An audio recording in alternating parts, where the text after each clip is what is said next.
So I want to welcome everyone. I want to say thank you so much for coming to our event, and so we can celebrate the Glen Rockin seniors, which we have a great contingency here, and a lot of our vendors and exercise people and activities we do. We want to thank you for that and coming here. We also want to welcome our guest speaker, who is he is a author, publisher, a entrepreneur, a two-time Emmy-nominated TV host of a show called My Legacy List with Matt Paxton. He also has done other shows, and he has graciously come to honor with us with his presence here. He is also a corporate sponsor of FirstLight, and we want to recognize that and welcome him.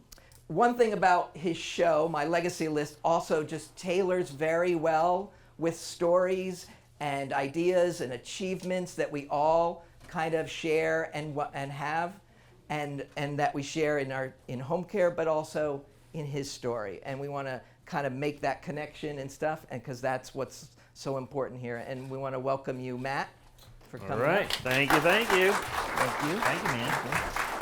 All right, can you guys hear me okay? Do I need a mic or no? We're good in the back. Okay. I should probably drop my coffee. Hold on a second. Thank you. All right, welcome. If you don't, some of you are looking at me like, why do I know you? I am on the TV show Legacy List, but I was also on a TV show called Hoarders. That's why most of you probably know me. I've cleaned really, really messy houses for the last 20 years. And I started, this whole is a trick. We created this whole thing for me to come clean your house. I started doing this, 25 years ago. I always jokingly said this is really just grandson for a day. Right? When I was a kid, I cleaned my aunt's house every summer because my grandfather told me to. I didn't get paid. I think one year I got a comb and a $2 bill. And I was really excited about the $2 bill. But I've really been lucky for 25 years to help people. When I was 24, my dad, my stepdad, both my grandfathers, they all passed away. Same year. It wasn't like a bar fight, just bad luck. Everybody passed, and I had to clean all the houses. And at first, it was just a chore. It was a job. And then, again, I'm 48 now, which is hard to believe. Next week, 48. And I was cleaning these. So I've been doing this longer than I haven't, which is always a weird milestone. You know? And I started cleaning the houses with the spouses, with my mom and my grandma. And as I started to clean the houses, they would tell me some stories. And the one that got me was my grandma. They had a farm in the middle of nowhere, Colorado, actually at the top. If you're familiar with it, it's right on the Wyoming-Colorado border. And they were homesteaders. They went out there to live. And the story, as I was told, was they were farmers in Oklahoma, and they would go there every summer to fish for 2 weeks. That was their vacation. And one year, my grandfather he would go to the same store to get the worms, the night crawlers, to go fishing. And he stayed, he was in there a little too long. And my grandma, she goes, he's in there probably 10 minutes longer. And he came out and he said, we bought the place, we're moving here. And my grandmother taught me that story, and they lived there for 40 some more years. Created a town, he bought the little country store, he ended up becoming the postmaster, but it was a very rural, it was a homesteader town. I mean, there was one guy that did rabbits, one guy that had a garden, one guy had chickens, one guy, our job all summer was to catch enough fish for them to get through the winter. So their life was to get through the winter. And the two of them lived in the middle of nowhere together, and their winter was end of October to end of March. And they would basically shut the doors. Of course, they never locked the doors. I don't even think they had locks. But they would basically exist the winter together. And the reason this matters to the story is I was a little kid, just lost my grandfather, and I'm cleaning out the basement with my grandmother. And they got married when they were 16.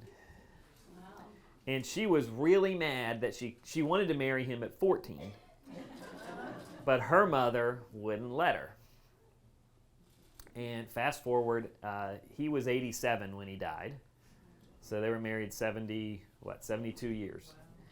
And I was just a very immature kid cleaning the house with my grandma, and we're going through an old tackle box, and I find her mother's papers with birth certificate, deed to the farm, and I find her marriage certificate. And I go, oh God, this is not good. And I see my grandmother doing the math. And my grandmother realizes that her mom did indeed get married at 14 and had lied to her, told her she was 16 when she got married. And she was so angry at her mom. This is a deeply Christian woman. She was so angry. She almost said a bad word, but she didn't. And she goes, I'm just so mad. She stole 2 years from me with this man. Now, they dated the whole time. It's not like they weren't together. And I just thought that was so special.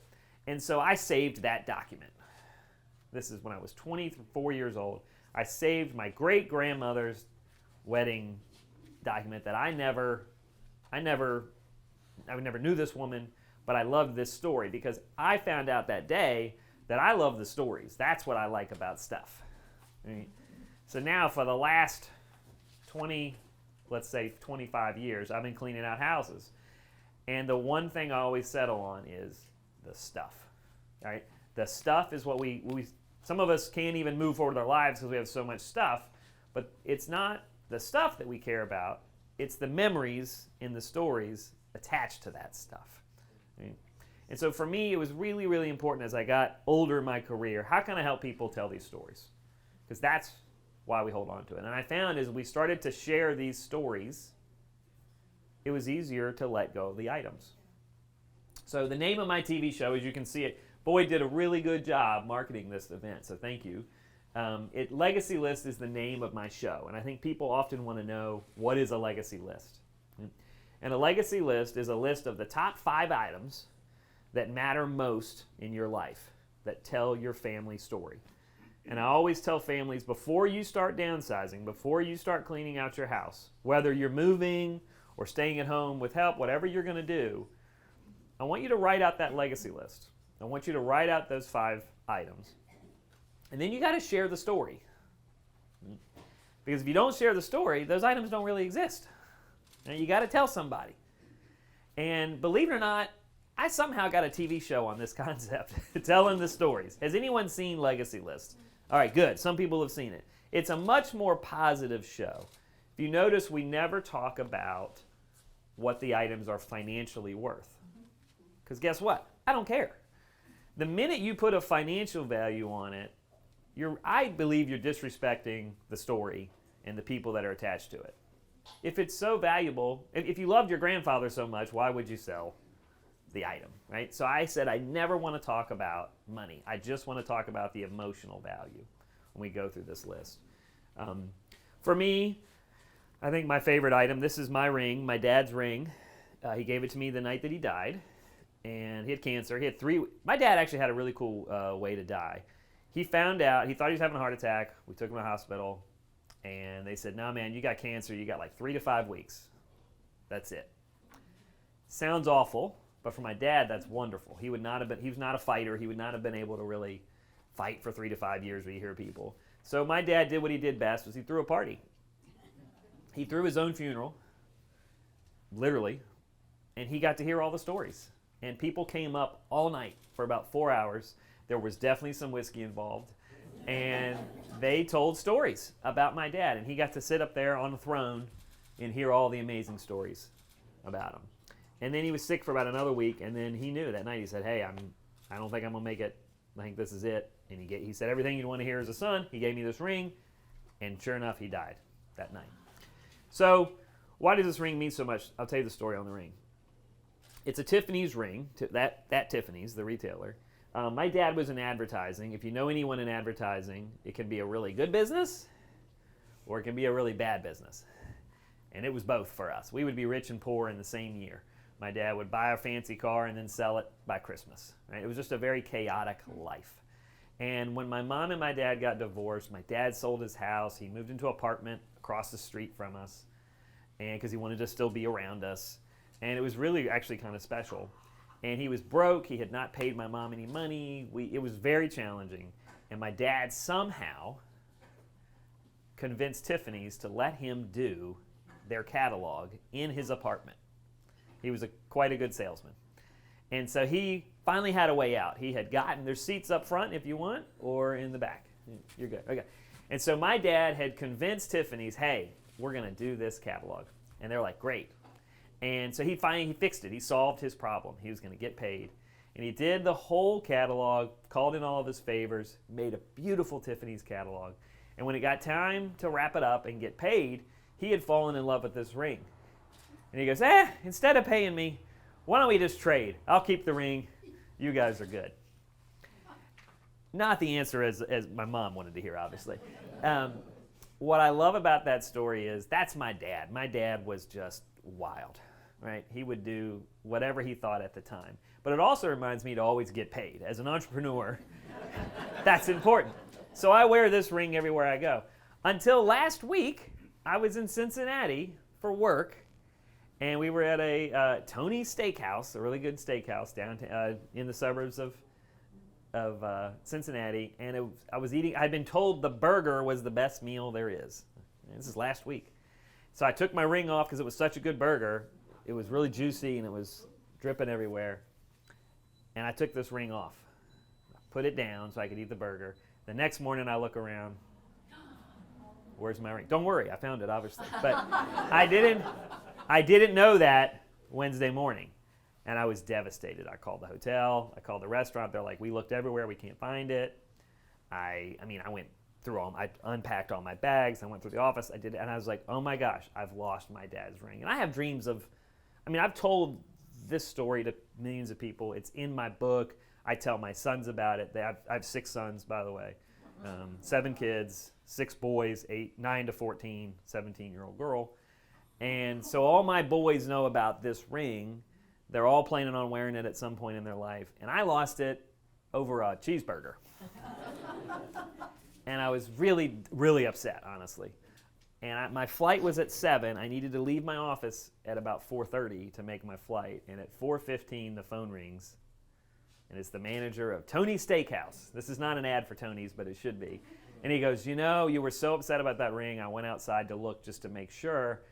And sure enough, he goes, it was sitting in the parking lot on the ground. And no one had picked it up in almost 24 hours.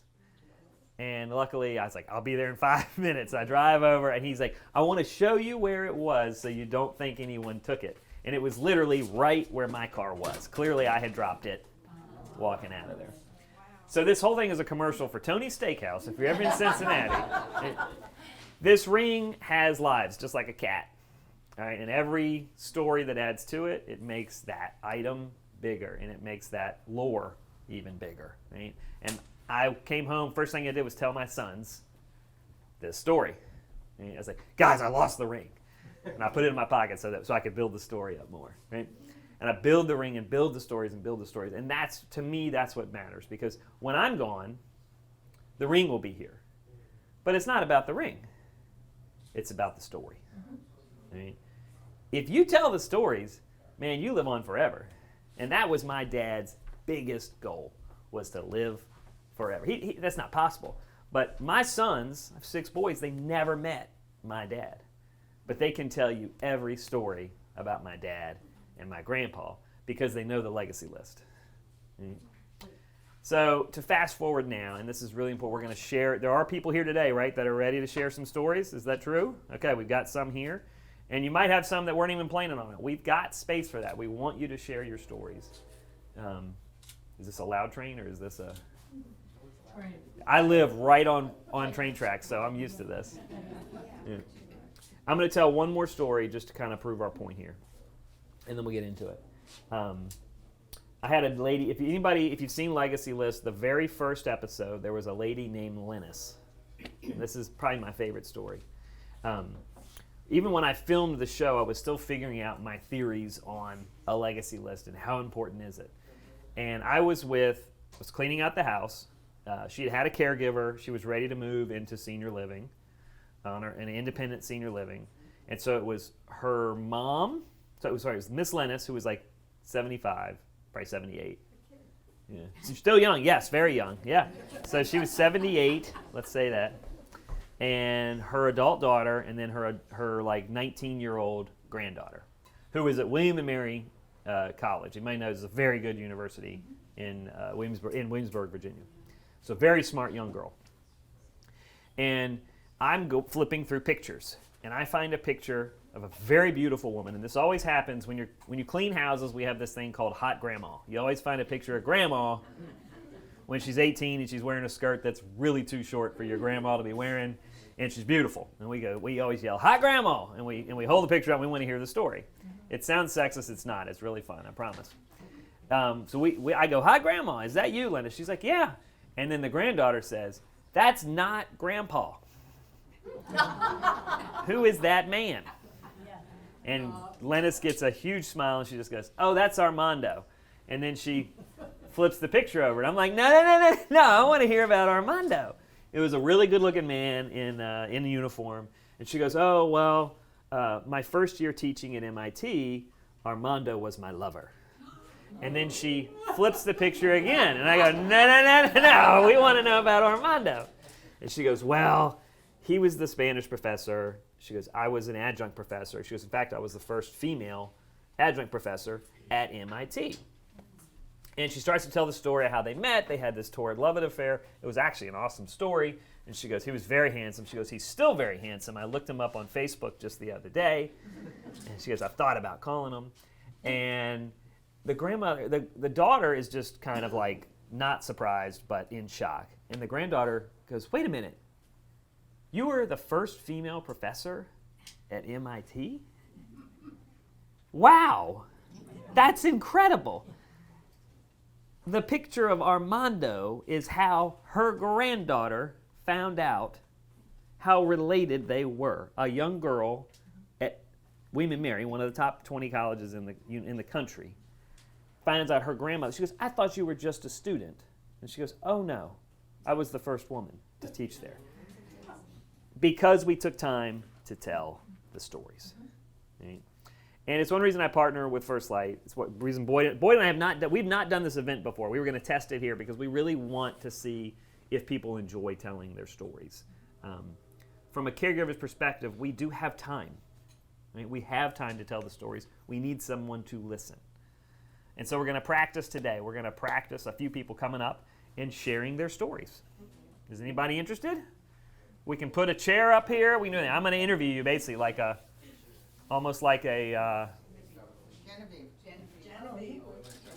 Genevieve. People want Genevieve to come up. Let's do it. All right. Do you need a chair to sit? I think you do. Let me get you a chair. No, I'm good. Right. No chair? Okay. I think I'm good. And we will take audience questions after I ask her a few. We'll leave space for audience questions.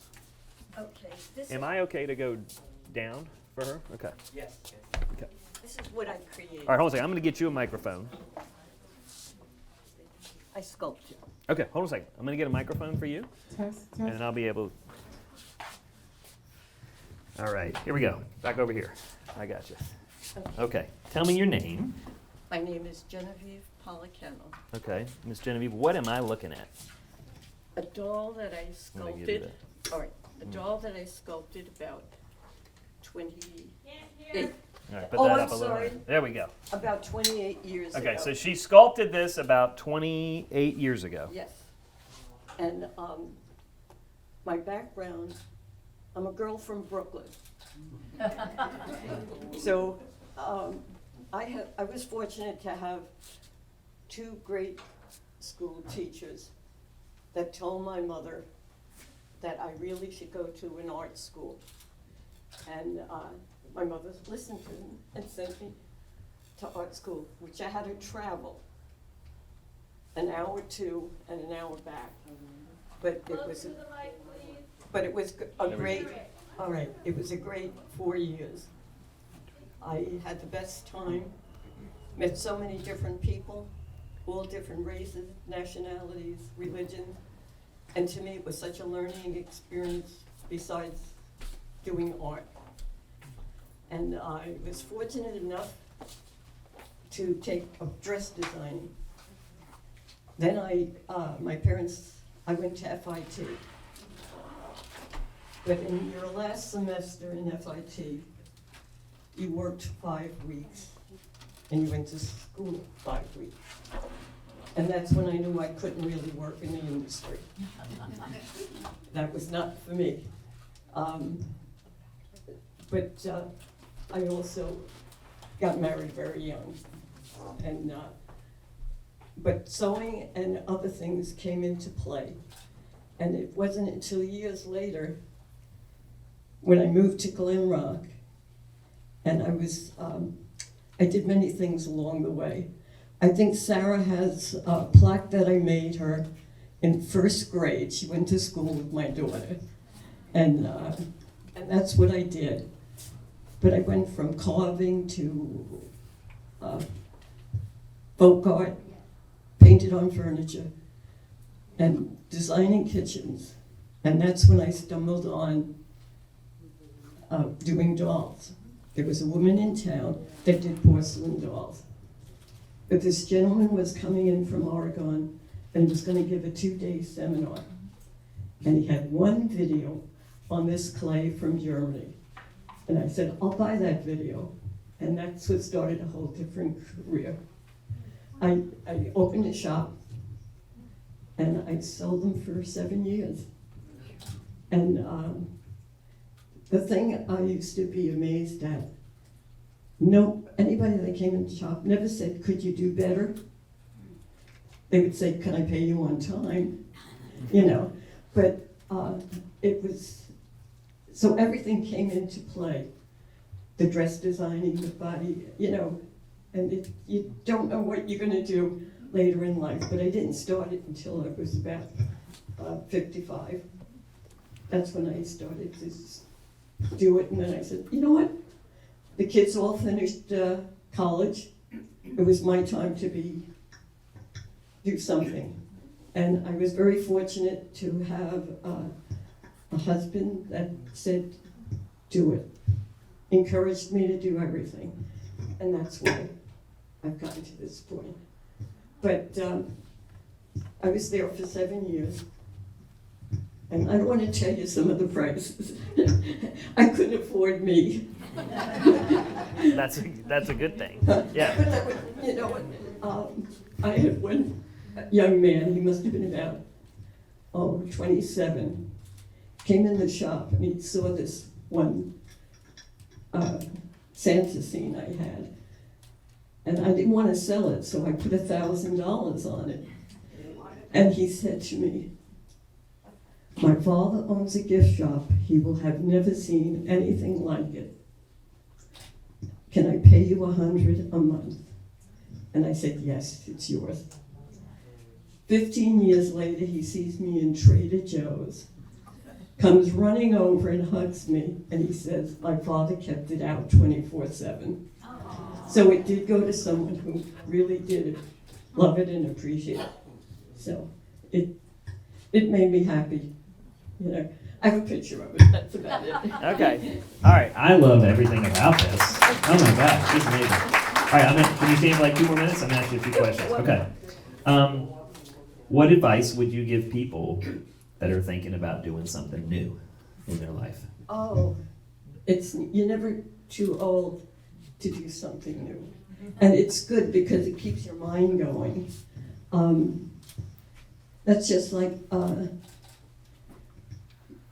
20 years ago. And a grandson that was born, and he was born with cancer. And it was rough childhood. But I enjoyed working with the clay so much, so I got him started. And we would do things for fundraisers, and little miniatures. So I said, you know what? You have to soften the clay for me, Luke, because I tell people you helped me. So you got to do something. So that's how I started doing the little miniatures and doing it for fundraisers for that. And it just keeps you going. So it's good. It keeps your mind alert, and it's good. and I'm so happy to be here. All right. Well, first of all, I want to say, I say this to my kids all the time. It's hard to get up and talk in front of a bunch of strangers, no matter how old you are, especially when you got friends cheering you on. I've never done Yeah. Well, all right. And so this, I don't know you well, but it is what I've learned in my life helping. I get to work with people over 75 like every day. I got a really cool job, and I hear these incredible stories. And what I've really learned is we're great at telling people what we're proud about for the other person. We're awful at telling ourselves what we're proud about ourselves. So I'm going to put you on the spot. This should symbolize part of who you are. What are you most proud of you? Well, having a great mother, parents at my time, that I could always tell them everything, and they would just believe me and encourage me, and that I feel is such a blessing. But also, I had a very great man in my life from day one. And All right, those are awesome answers, but you avoided my question. I know. Nice try. I know. I give you credit for that. I want to acknowledge that you did a very good job ignoring my question. I want you. What about you are you most proud of? Not what you had, but a choice you've made or something you've done or how you treated somebody. Well, besides doing dolls, I always do a lot of cooking. And what I was able to do is help friends out. That's what makes me proud. I had a friend that had Lou Gehrig's disease, and his wife took such good care of him. I cooked for them at least 3 times a week. And if I went away, I froze food and would give it to them. And that's the way I felt. To me, Glen Rock was such a great, and is a great town, and I love being here. I love it. Did she answer the question well? All right. All right, I get back. Thank you. That was wonderful. And you reminded me of a Lou Gehrig story. My grandfather, growing up, my grandfather played golf, and he played with this guy named Lou. And I met Lou many, many times. And then in school, we learned about Lou Gehrig's disease. And I was like, that's my grandpa's buddy, Lou. And nobody believed me. And I've never told that story since. I guess it's not as good a story as I thought. But I thought it was really cool. I got to meet him. All right, who wants to come up and tell them a story? That was an amazing story. Thank you, thank you, thank you. Oh, you're coming up. Okay, awesome. Okay, let's get you a chair. Okay, you're gonna sit down too. Yes, ma'am. Oh, okay. I'm going to do whatever you tell me to do. And the answer is yes. Whatever you tell me to do, I will do. Thank you. Good morning. All right, I'm going to hand you the mic. Do I really need one? I don't know. It's up to you. All right, can you hear me, or do you need me to speak on the mic? They get to hear you in the back. I think use the mic a little bit. Good morning. My name is Alicia Stroud. I'm Sasha's mother. Yes. I brought. Oh, okay. Here you I'll go. hold it. Yes, ma'am.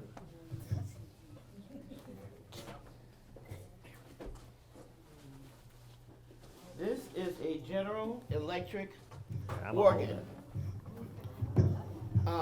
It came out in 1970. Like most kids Okay. growing up, you remember Christmas? And you would make up a list and say, Mommy, I want this, I want this. She's like, oh, get out. No.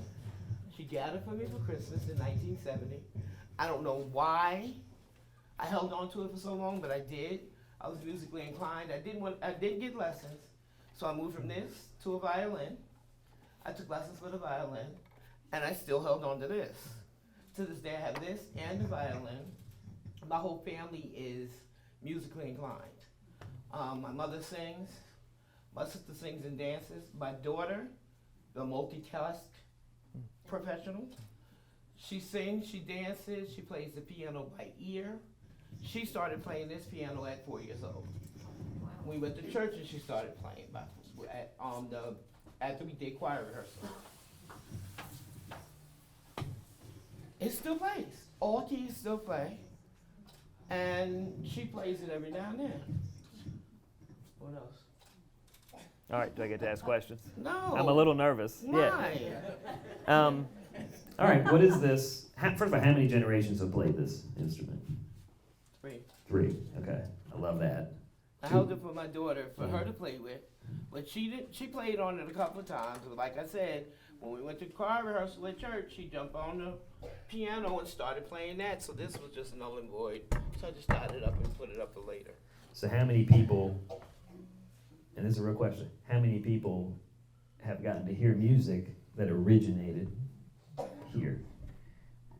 Everybody in the family. Yeah, family, churches. No, just the family. Yeah. Because, like I said, my family's musically inclined. Well, the dream starts here. Yes, The dream, that's what I love old instruments. I love when I find, so I clean houses all the time. So I get to find, I found a harpsichord one day.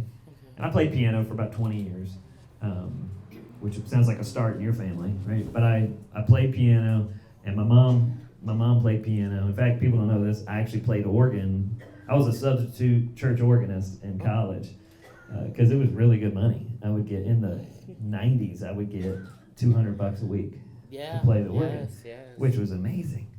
And so that's how I paid for college. My mom did it and I did it. That's how we paid for my college. And when I picked up this accordion, I was like, well, it must be the same thing as a slide organ. And it's not at all, by the way. No, It sounded horrible. totally different. Totally different. Sounded horrible.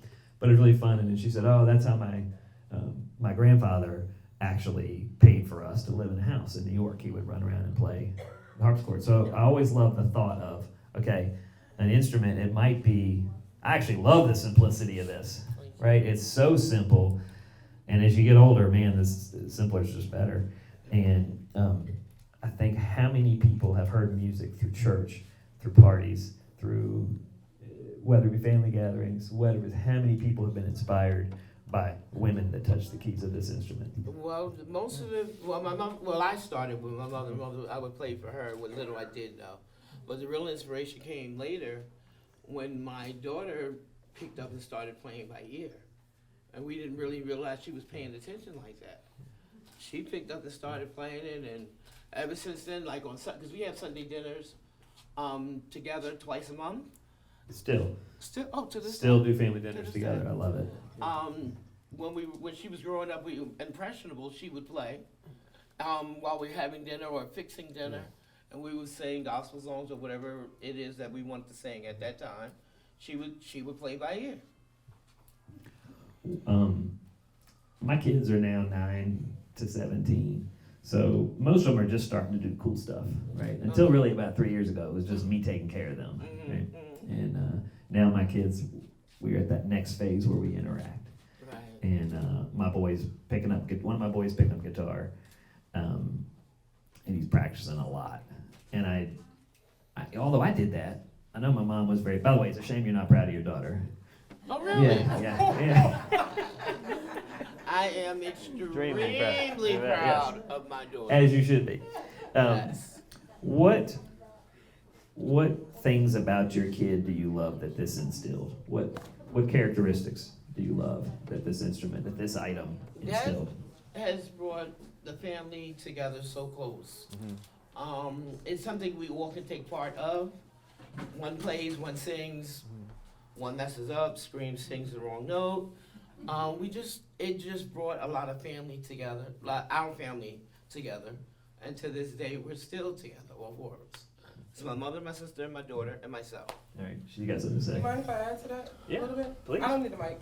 I'm okay. Hi, I'm Sasha. For me, I think it kind of gives me a little bit of inspiration as well. I am her only daughter. I am the only grandchild. I'm the only niece. And granted, she wasn't sure of what she was going to do with the piano. I didn't think I was going to, I'm 4. Who knows? Like, hey, but it worked. And I played for 14 years. And even though I don't continuously play now, I'm still musically inclined. I dance, I sing, I act. It's a lot with performing arts. So the piano was a great foundation for me. I was classically trained. I played for the Harlem Book Fair. I played recitals, and I have a stage presence, and I've hosted and put together festivals around playing the piano or dancing or whomever. And I feel like it gives me inspiration because even though I'm 31, I do not have any kids right now. But I want to. And if this was a good platform foundation for me to start with, Because she provided that for me, I can now provide this for my child, whether they pick it up or not. But it's an option that is already available for them before they even get here. And it was an option that was available for me, whether she realized it or not, but she kind of had a hint, but you never know what your plan is going to be in life, and it worked out. So if we can still have this platform that still works till this day, for generation to generation, we've only had 3 generations touch it for right now. I want 6, I want 9, however many we can get. But this was just a good start. And the dancing came after. Any idea what this cost?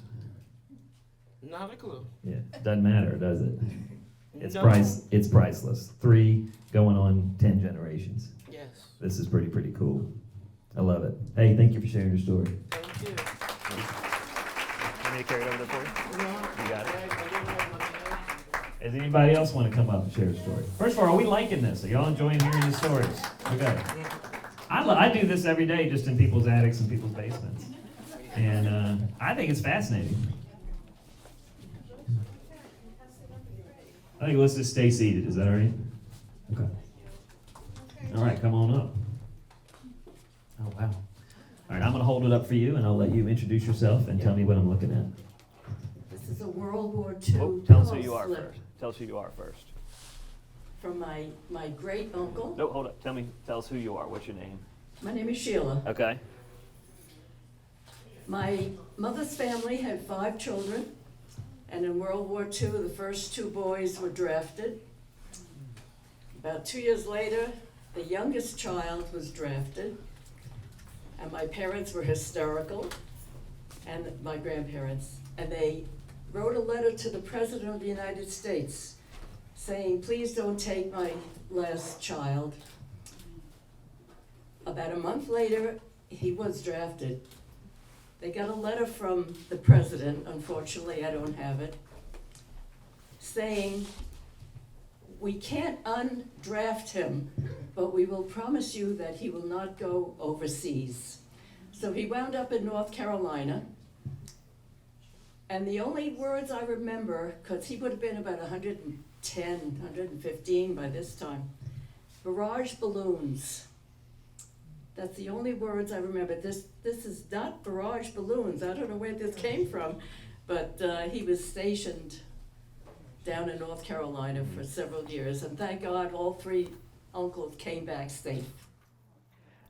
I can tell you what that means. Yeah. My grandfather was in the balloons in Alaska. Really? Yeah, his station was North Alaska. I actually have a telegram from him.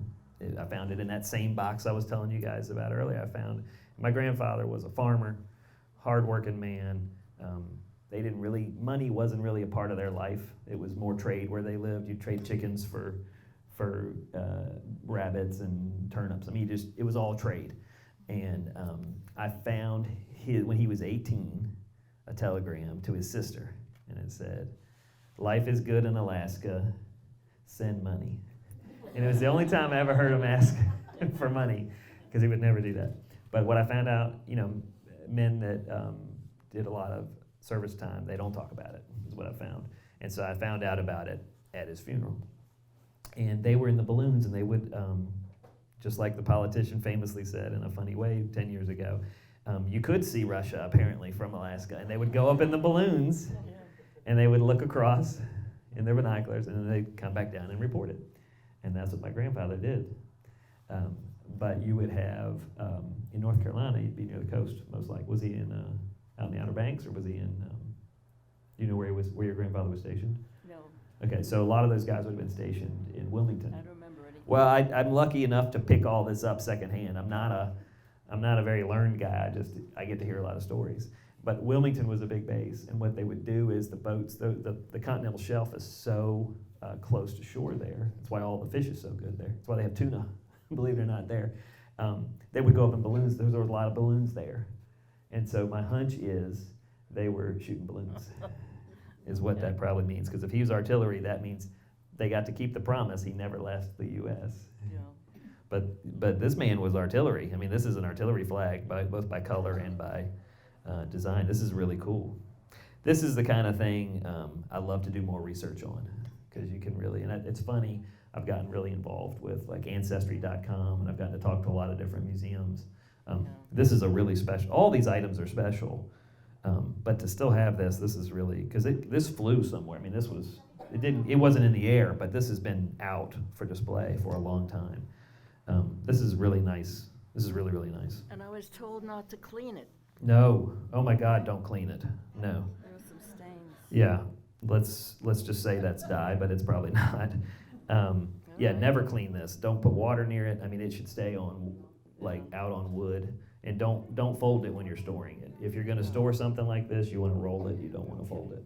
But this No, is I treasure absolutely, this. yeah, this is beautiful. This needs to be out. You know, a lot of people, they're like, this is wonderful. I'm going to tell my family story. And then they, like, store it away somewhere.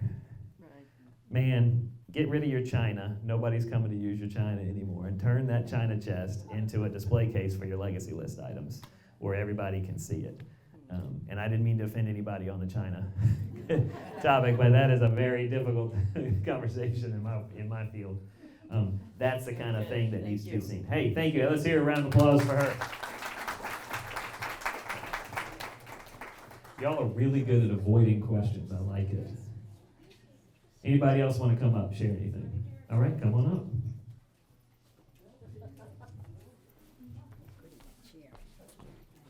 An unfortunate encounter in the wall 3 weeks ago, so I'm a little unstable. Well, take a seat. Believe it or not, I'm not used to talking, so, but. Yeah, no one believes you. No one believes you. Okay. She said, I'm not good at talking, and everybody laughed at her. I'm going to give her the mic. I'm going to hold this for you. And I'll give you the, tell us who you are and what is this. My name is Judy Boxley, and I've been here in Glen Rock for 45 years. Okay. And my mother. Can I hold this up? Or? Oh, sure. It's in 2 pieces. Okay. All right.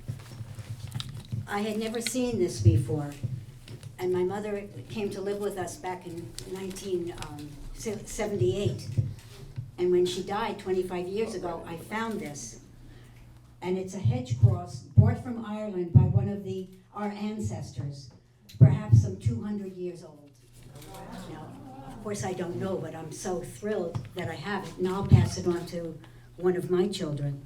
And when my husband and I were married 50 years, we went to Ireland for our 50th wedding anniversary. And we actually went to Glasnevin Cemetery. It was founded in 1832, and my great-grandfather was buried there in 1834. So we actually went and saw his, gravesite. Unfortunately, there were 2 James Smiths, so we're not sure which one was which. But it was exciting to see, and of course the gravestones were so weathered we couldn't see what the dates were and all. So that was very exciting. And then the other thing that I brought. Put that in there. Well, let me ask you a couple of questions. Let me ask you a question about this. Sure. You're proving a point that I love. The original title for my book was called Nobody Wants Your Stuff. And because a lot of us at this stage in our life, we feel like nobody wants our stuff. And you're all nodding your heads. I know you have felt that way.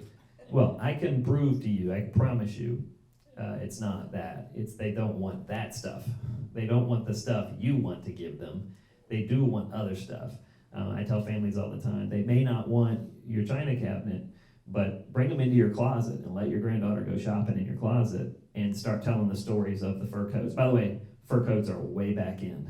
Right? The fur coats you couldn't get rid of 20 years ago, now the granddaughters really want them. But you just told an amazing story. And the point here is we're kind of reiterating, if you share the stories, the kids will start to hear the important part and they'll want those items. And this is magnificent. I mean, this is 250 years old. It could be. And look, you brought up another topic we hear in downsizing. And it's usually the men, right? Someone will say, well, my grandfather told me that was hand-carved, that table was hand-carved on the Mayflower. And I'll be like, well, the math on that is off about 200 years. And it says Haverty's underneath on the bottom. So maybe that's not fully accurate. It's usually the grandfathers that stretch the story a little bit. But don't this is something this is so weird. I'm jumping all over the place. We have an exercise I use with a lot of groups that I work with. I say, we actually pass everybody's name. Everyone draws a name out of the hat, and then you have to. So your name is Judy, right? Yeah. So I would grab Judy's name, and I'd hold up, and we would, it's called Write Your Gravestone. And so it sounds very morbid, but we would write the gravestone of the person that we draw their name. And if you've had a few drinks, this is a really funny story. It's a hilarious thing. And I did it with my kids, and they wrote, "Never let the truth ruin a good story." And I didn't know if that was awesome or horrible at the same time, but you said, yeah, I don't know if it's true or not. It's true to you. It's true to your family story. And so I often say, don't worry too much about that. The story is real. The story is what's been in your heart and in your mind for generations. And that's what makes us who we are. Okay, this is just magnificent. My gosh, what would you, of all the things, the people it was connected to, and then 50 years later, even on the trips, what would you tell the next generation about this?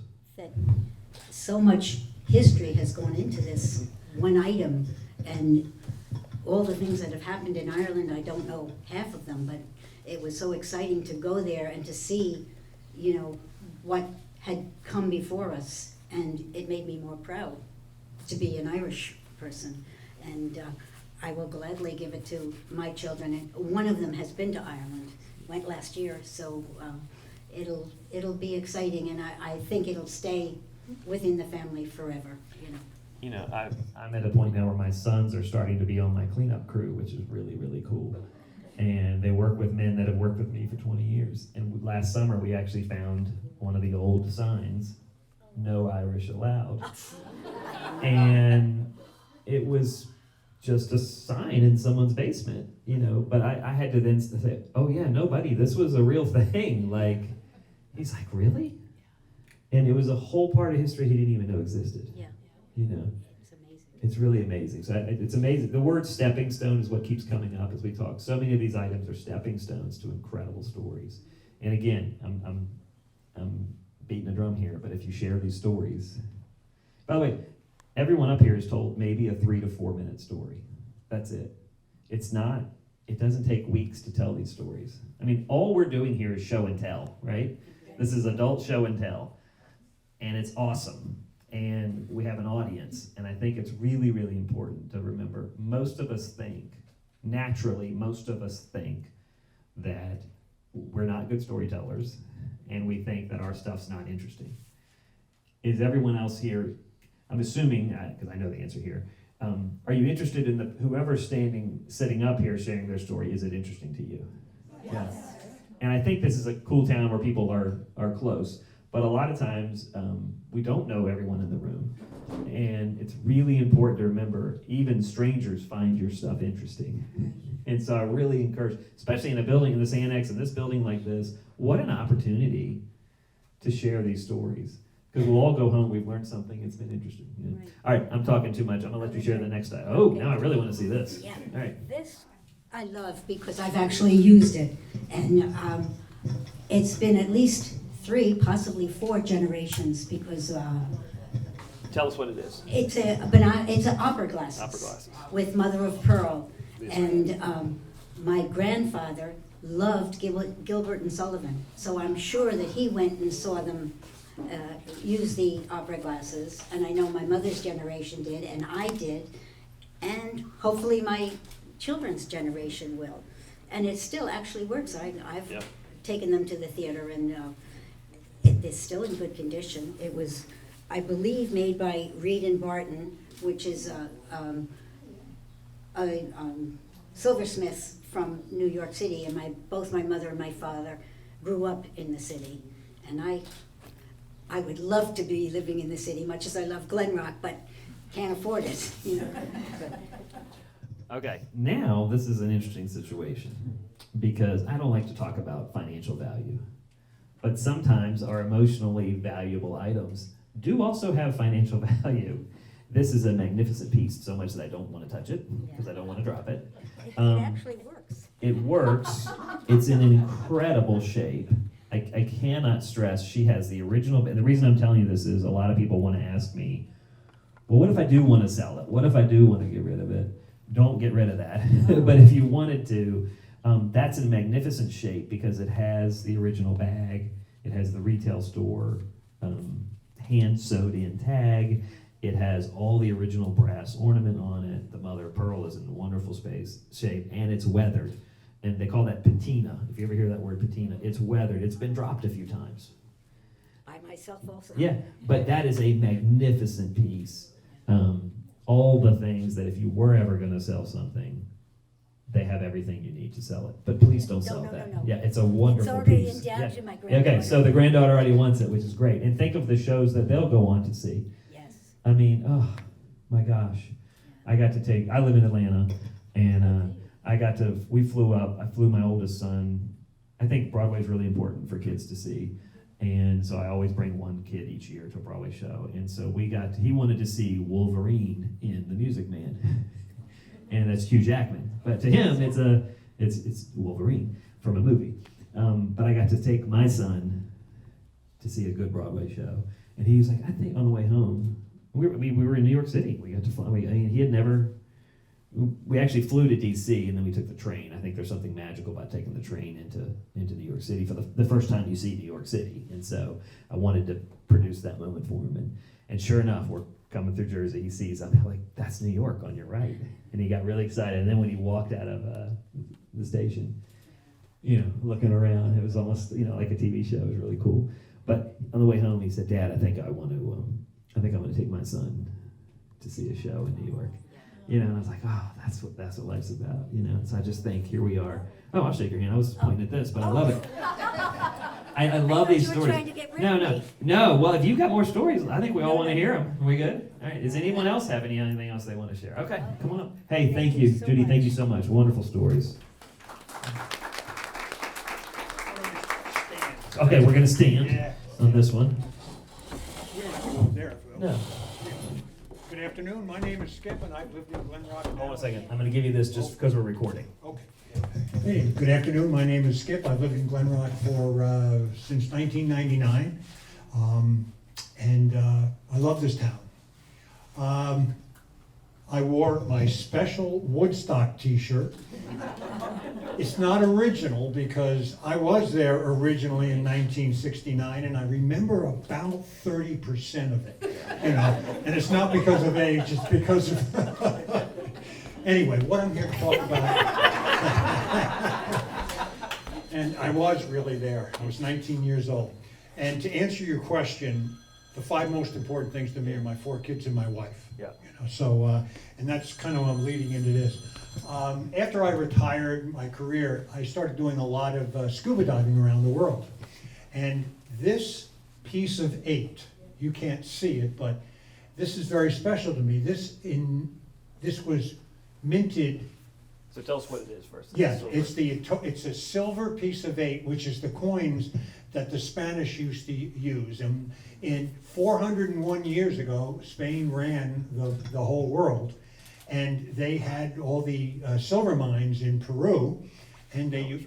To dumb it down, he knows a lot about this topic, so he's using words we don't all know. This is a 400-year-old. 401. 401-year-old silver Kennedy dollar. Basically, is what this is. Actually, Kennedy wasn't around that time, but it's. But the interesting story of this is they minted it in 1622, and they sent it to Cuba to put on a ship. The ship took off for Spain to deliver all these coins that were minted, and a hurricane hit, and it was swept into the Gulf of Mexico, and for 350 years, until 1985, it sat at the bottom of the Gulf of Mexico for 350 years. And if anybody knows the story of Mel Fisher, how many people know that story? Anyway, Mel Fisher was the guy who found it and made a big business out of it. And me being a scuba diver, I went down to the Key West, and I joined him on one of his trips there. But he found it, I didn't find it, I didn't get this out of the water. He had brought up a lot of the stuff. The real interesting thing about this is there's a lion imprinted in the coin, and the lion is facing this way. Well, when the first batch of coins originally did get back to Spain, the king was so mad because the lion was supposed to go this way, facing the king on the thing or something. And he sent his people back and they beheaded the guy who minted the coin because he was dyslexic. So that's the original dyslexic.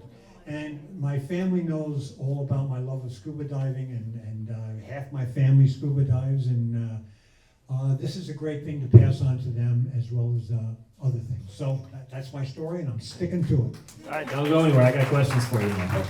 Okay. You obviously like history. Yes, I love this. New and old history and adventure. Let's dig a little deeper. What does it really mean to you to hold something that's 401 years old? It shows how insignificant I really am. You know, it's 401 years old, and it was the whole Spanish Empire ruled the world, and they ruled Cuba, everything else. It just goes to show you, we're just a dot in time. So that's the significance to me. It's a weird question. If my sons were here helping us clean out, if we were cleaning out your attic and we found that, and you're telling my kids the story. These are young kids. They have no clue what they're going to do in life.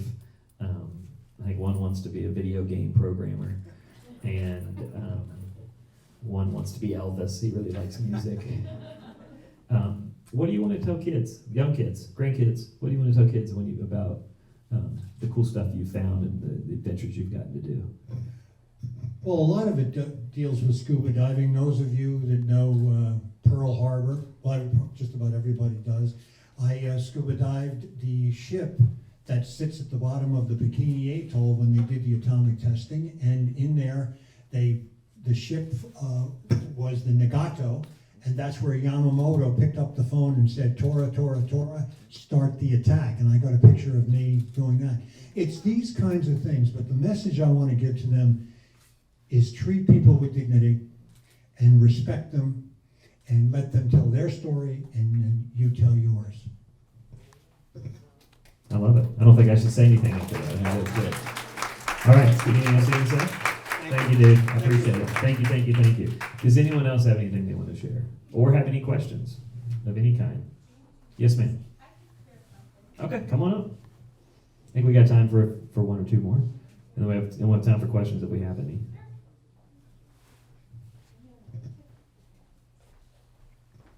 Are y'all enjoying hearing these stories? I think it's fascinating. How are you? Good. How are you? All right. Hi, everybody.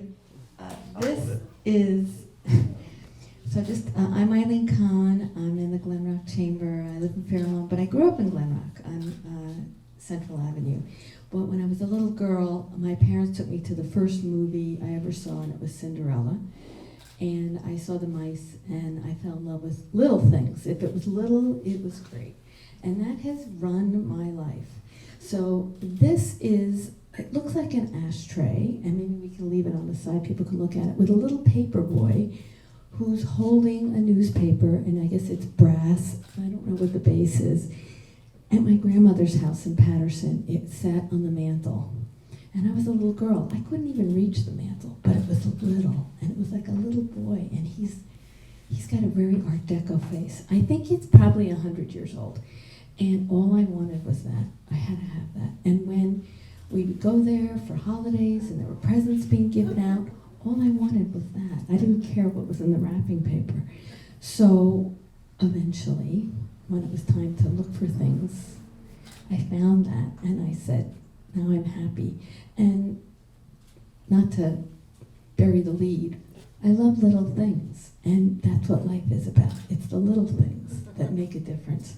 And even now, when I buy something, I always say to my husband, either I can wear it, consume it, or it has to fit in my hand.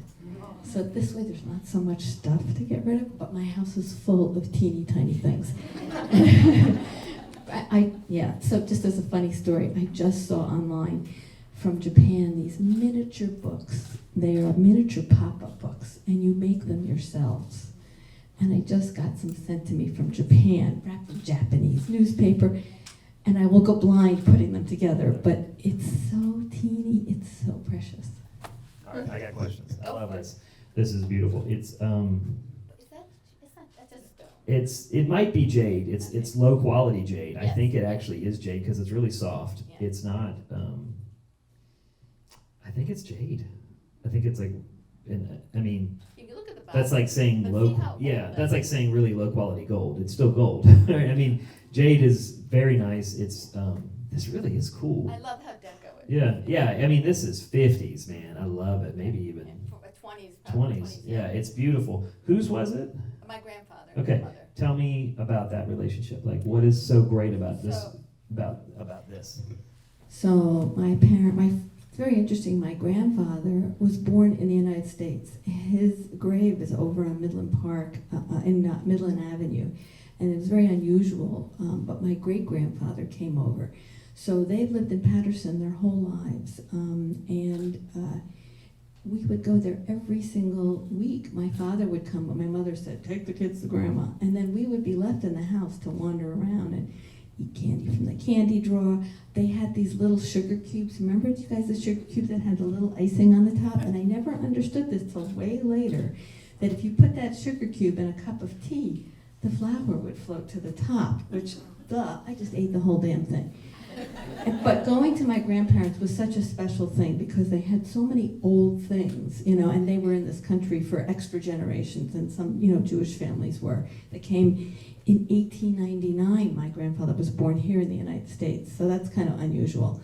And everything in their house had a meaning for me. Yeah, it had a meaning and a purpose. They had a laundry chute. We used to throw things down the laundry chute. So weekends at my grandparents was wonderful, but I always remember my mother said, "Go, take the kids to Patterson," and my father would disappear. We'd play a game called Society Dice. We'd have oatmeal. She made us Ovaltine. I mean, these are very, very solid memories, but I never had the nerve to say, "Grandma, can I have that?" It just sat there looking at me. Okay, so now we're talking about a lot of stuff here. First of all, you never had the nerve to ask your grandma. I was a little girl. Let me tell you something. If you read my whole book, I'm going to use your line here, not to bury the lead. At the end of my book, it's all about tell the stories, and then if there's something you want someone to have, now is the time to tell them. It is also now is the time to share it with them. It is the days of, all of us sitting in a room to read the will, and then we get the items dispersed. That's so silly, right? And it's not going to happen, by the way. Someone sends you an email and you find out you got something. It's really important to share those items with them now. The second part what I love about this is the paper boy, the concept of a paper boy. How many of us knew someone in your life that was a paper boy? Raise your hands. Everybody did. My wife was a paper boy in Boston, in a tough part. She was a newsie. And we still have her paper boy bag that was on the front of her bike. Her grandfather was a paper boy. Just the other day, my mom told my 14-year-old boy to go be a paper boy. He's like, "What's that?" Yeah. But that's disappeared. Paper boys don't exist anymore, especially in Atlanta. You'd get shot if you were delivering papers in Atlanta. And it's really crazy how it's changed. My 14-year-old is trying to get a job. And it's really hard for a 14-year-old to get a normal job. And I was like, well, we were paper boys. And then I worked at a pharmacy. Then I worked at McDonald's. None of those places he can work. But I just think the concept of, even for me, what I love about this is this is hard work. I mean, I think I was delivering prescriptions for a pharmacy at 14, maybe 13 on my bicycle. I'd go after school, and then he would give me a bag of pills, which would that work anymore these days? No. And I would ride. I would just have probably $5,000 worth of medicine, and I would just ride around the neighborhood delivering pills. But for me, I put such a value in hard work because of the generations before me, right? And we all learned to work because of our grandparents and our parents and even great-grandparents. I have an adjunct story. Yeah. Oh, here we go. I love it. So I'm in the League of Women Voters in Fairlawn. I'm the president, and there's so many women with so many great stories in the league. And one of those members turned 100, and she's a dear, dear friend of mine. And she had a birthday party in March, and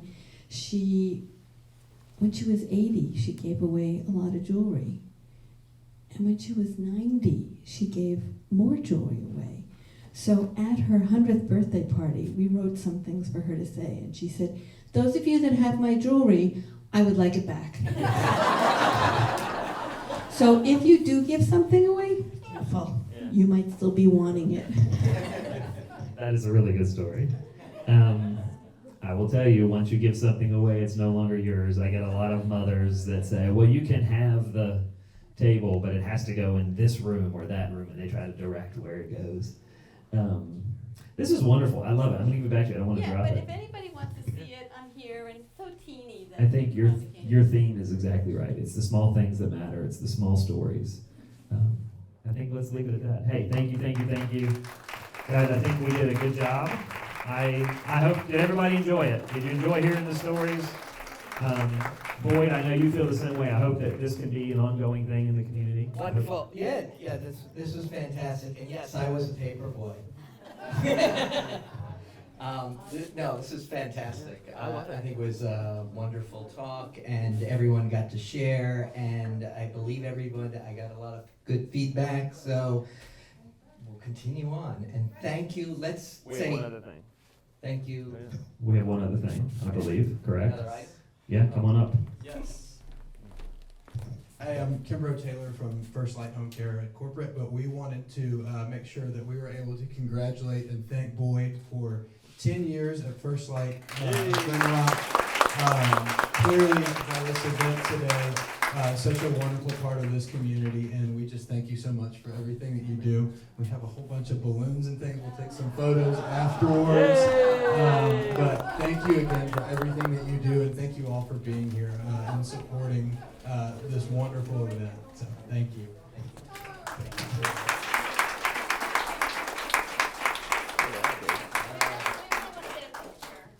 We'll do that after. We want to focus also the Glen Rockin' seniors. That's who we are really here. But we want to say thank you very much to Matt and all he's done and coming here and making this happen. So I really appreciate everything you've done here today and just everything you shared. Thank you. This was awesome. You guys did a really good job. It's I've never done this before, and I just love it. I want to do it more. I think the stories are amazing. Thank you guys so much. We'll stick around, take pictures. If anybody wants to talk privately, we're here. Thank you guys, and have a great day. There's foods and gift bags in the back. Things, take some stuff, food, everything. It's all here. Okay? Wonderful. Enjoy. Coffee's finally ready.